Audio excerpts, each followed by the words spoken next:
Comment le Christ a-t-il pu prétendre que la pauvre veuve avait donné plus que tous les autres, alors que c'est elle qui avait donné le moins? La déclaration de Jésus était-elle mathématiquement inexacte? Le créateur de toutes les sciences a-t-il pu se tromper? La déclaration de Jésus ne peut avoir de sens que si son estimation de ce que nous donnons ne repose pas sur le montant donné.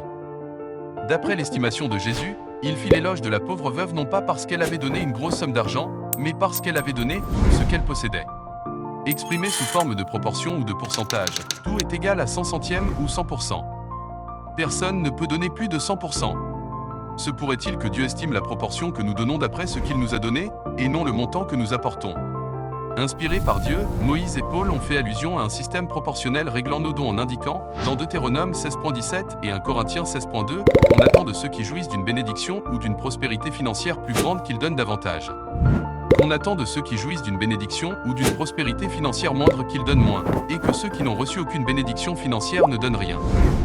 Ce système proportionnel des offrandes nous révèle la sagesse et l'équité de Dieu. Pour Jésus, 5% des revenus de la personne la plus riche ont la même valeur que 5% de la personne la plus pauvre, même si les montants diffèrent considérablement. Jésus enseignait ainsi que l'offrande n'est pas estimée selon sa valeur vénale, mais selon l'intention et les moyens de celui qui donne.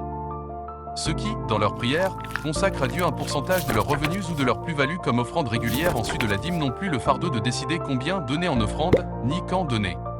Au lieu de cela, l'acte de donner sera déclenché par les bénédictions financières envoyées par Dieu, et non par des appels du haut de la chair, ni par la sympathie pour des projets ou pour des missionnaires, ni par un désir d'acquérir des mérites.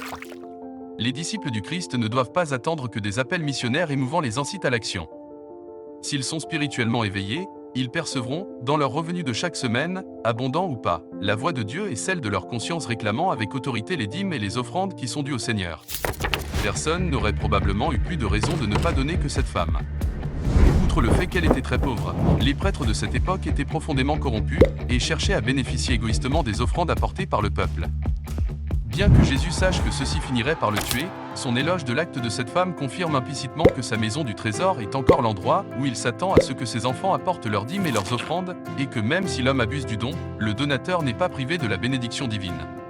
Adorons donc Dieu en lui apportant nos offrandes, et mettons nos désirs à la dernière place et Dieu à la première.